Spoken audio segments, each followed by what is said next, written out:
Students, welcome to my channel the Australian academy. और आज मैं आपके साथ शेयर करने लगी हूँ एक बहुत ही एक्साइटिंग न्यूज़, एक ऐसी न्यूज़ जो आपने कभी सोची भी नहीं होगी कि ऐसा हो सकता है। और वो ये न्यूज़ है कि अब इंडिया के अंदर आफ्टर 25 जुलाई जितने भी आइल्स एग्ज़ाम कंडक्ट होंगे वो सिर्फ़ और सिर्फ आईडीपी कंडक्ट करेगा। जी हाँ, ब्रिटिश काउंसिल और आईडीपी के अंदर पहले आप जब एग्ज़ाम दिया करते थे आपके पास दो ऑप्शन होते थे कि या तो आप अपना एग्ज़ाम बुक कर सकते हैं आईडीपी में या फिर बीसी यानी कि ब्रिटिश काउंसिल में। लेकिन अब अगर आप एग्ज़ाम देने वाले हैं जुलाई के अंदर या आफ्टर जुलाई, तो 25 जुलाई के बाद जितने भी एग्ज़ाम होंगे वो सिर्फ और सिर्फ आईडीपी से ही होंगे। ब्रिटिश काउंसिल कोई भी एग्ज़ाम कंडक्ट नहीं करेगा फ्यूचर में इंडिया के अंदर। राइट अब जब आप ये बात सुनेंगे तो आपके माइंड में बहुत सारे क्वेश्चंस आ रखे होंगे, तो क्या आईडीपी के रिज़ल्ट वैलिड नहीं होंगे? अब मैंने जो एग्ज़ाम बुक कर रखा है उसके बारे में क्या इन्फॉर्मेशन है कि क्या मेरा वो जो फ़ीस है वो वेस्ट हो जाएगी या फिर मैं एग्ज़ाम दे पाऊँगा? और एग्ज़ाम दे पाऊँगा तो वो मैं दूंगा कैसे, क्योंकि ब्रिटिश काउंसिल तो एग्ज़ाम ही नहीं ले रहा। और अगर मैंने पुराना दिया है तो रिज़ल्ट कैंसिलेशन। तो ये सब जो आपके डाउट है वो हम आज के वीडियो में एड्रेस करेंगे कि अब ये जो आपके माइंड में इतने सारे जो क्वेश्चंस आ रहे हैं या फिर हो सकता है कुछ मिथ होंगे, कुछ र्यूमर्स होंगी, तो हम उसको लेकर के आज की वीडियो में डिस्कस करते हैं। तो आपने ये वीडियो एंड तक ज़रूर देखना है। और अगर आपने हमारा चैनल सब्सक्राइब नहीं किया है तो आप चैनल को सब्सक्राइब कर लीजिए ताकि आपको जितनी भी लेटेस्ट अपडेट है वो मिलती रहे। तो अब हम वीडियो से स्टार्ट करते हैं। So the first we have is that only IDP will conduct IELTS exam in India after 25 July. तो 25 जुलाई के बाद जितने भी आइल्स के एग्ज़ाम होंगे, चाहे वो पेन एंड पेपर बेस्ड हैं या कंप्यूटर डिलीवर्ड आइल्स हैं, वो सिर्फ और सिर्फ आईडीपी ही कंडक्ट करेगा, ब्रिटिश काउंसिल कंडक्ट नहीं करेगा। और ये न्यूज़ मैं इंडिया के बारे में शेयर कर रही हूँ, जितने भी एग्ज़ाम्स इंडिया में कंडक्ट होंगे। राइट अब हम बात करते हैं टेस्ट कंटेंट को लेकर के। अब जब आप ये बात सुनेंगे कि आईडीपी कंडक्ट करेगा तो शायद आपके माइंड में आएगा कि अब टेस्ट का क्या रहेगा, क्या पैटर्न चेंज हो जाएगा, क्या स्कोरिंग सिस्टम चेंज हो जाएगा। सो इसके लिए क्या अपडेट है कि नहीं, ऐसा कोई भी मेजर चेंज या माइनर चेंज आने वाला नहीं है। जो टेस्ट का कंटेंट है, जो टेस्ट की स्ट्रक्चर है, कितने क्वेश्चंस आते हैं, उनकी मार्किंग कैसे होती है, जो उनका सिक्योरिटी प्रोसीजर है, एवरीथिंग विल रिमेन अनचेंज्ड। तो उसके अंदर कोई भी चेंजेस आपको देखने को नहीं मिलेंगे। और इसके साथ साथ जो टेस्ट रिज़ल्ट हैं वो टेस्ट रिज़ल्ट भी आपके 2 ईयर्स के लिए वैलिड होंगे, चाहे आपने पहले ब्रिटिश काउंसिल का एग्ज़ाम दिया है या अब आप आईडीपी का दे रहे हैं, सारे जो रिज़ल्ट हैं वो वैलिड होंगे और वो 2 ईयर्स के लिए। तो ब्रिटिश काउंसिल का कोई भी रिज़ल्ट आपका कैंसिल नहीं होगा। फिर हम बात करते हैं कि जो ब्रिटिश काउंसिल के आइल्स टेस्ट सेंटर्स हैं उनके बारे में क्या इन्फॉर्मेशन है। क्या वो सारे के सारे टेस्ट सेंटर्स क्लोज हो जाएंगे? नहीं, ऐसा नहीं है। ब्रिटिश काउंसिल के जो टेस्ट सेंटर्स हैं वो क्लोज नहीं होंगे, उनके ऊपर भी एग्ज़ाम कंडक्ट होगा। लेकिन वो जितने भी सारे के सारे टेस्ट सेंटर्स हैं ग्रेजुअली धीरे धीरे उनको रीब्रांड किया जाएगा आईडीपी के अंदर। तो आने वाले महीनों में वो सारे के सारे जो टेस्ट सेंटर्स हैं वो बेसिकली कन्वर्ट हो जाएंगे। उनके अंदर जो ब्रांडिंग है वो अब सारी आईडीपी की आ जाएगी, ना कि ब्रिटिश काउंसिल की। ठीक है, उसके बाद हम बात करते हैं कि टेस्ट जो कंडक्ट होंगे। अगर हम बात करते हैं pen and paper based test की, अगर आपने pen and paper based test book किया है और आपका एग्ज़ाम जुलाई 11 से पहले है, ठीक है, क्योंकि 10 जुलाई को एग्ज़ाम है, तो अगर आपका एग्ज़ाम 10 जुलाई को है तो वो एग्ज़ाम कंडक्ट करेगा आईडीपी, प्लस अगर ब्रिटिश काउंसिल में है तो वो एग्ज़ाम ब्रिटिश काउंसिल भी कंडक्ट करेगा।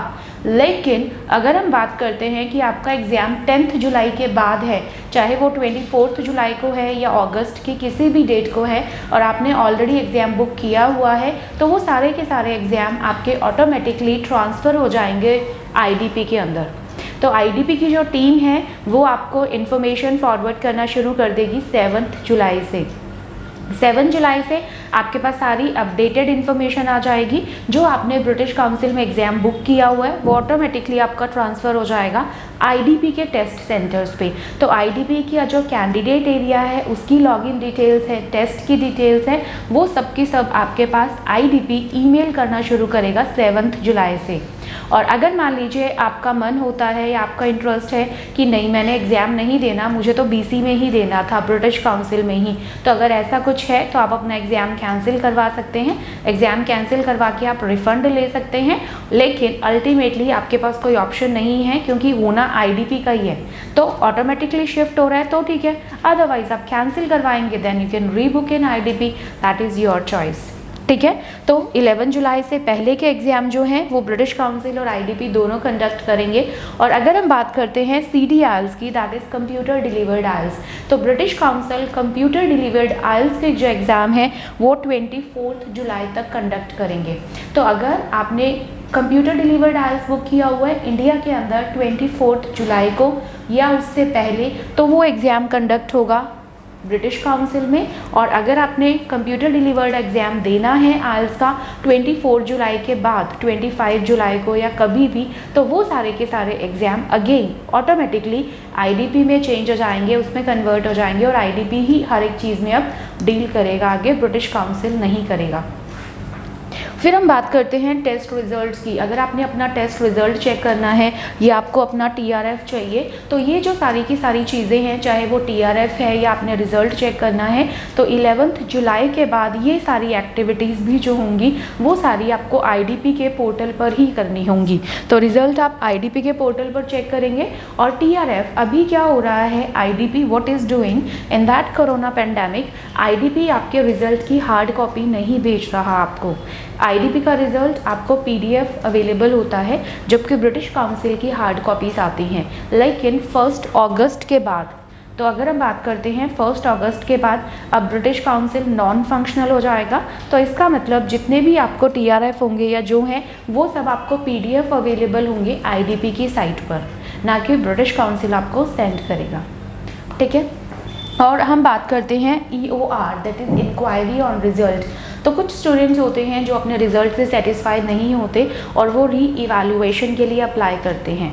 अगर आप री इवैल्यूएशन के लिए अप्लाई करना चाहते हैं और आपने एग्ज़ाम दिया था ब्रिटिश काउंसिल के अंदर, तो अगर आपने ब्रिटिश काउंसिल में एग्ज़ाम दिया था और आपने री इवैल्यूएशन अप्लाई करना है, तो ब्रिटिश काउंसिल में ही कैंडिडेट लॉगिन में जा कर के आप अप्लाई कर सकते हैं EOR के लिए। लेकिन ये जो अप्लाई होगा ये होगा सिर्फ 1 अगस्त तक।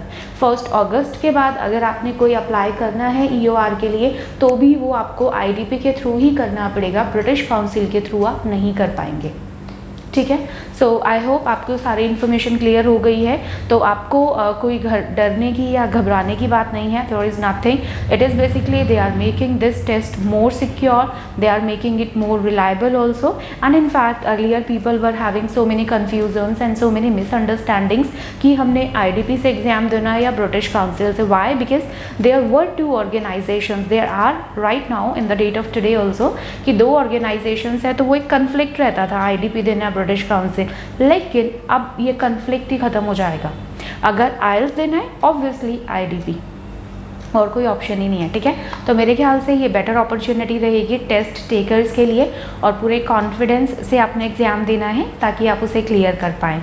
और अगर आपको हमसे कोई हेल्प की रिक्वायरमेंट है, अगर आपको लगता है कि आप ऑनलाइन क्लासेस लेने में इंटरेस्टेड हैं या आपको स्पीकिंग के टॉपिक्स में कुछ हेल्प चाहिए, तो आप कॉन्टैक्ट कर सकते हैं स्क्रीन पे दिए हुए नंबर से। We will be happy to help you. Okay, so keep connected. All the best.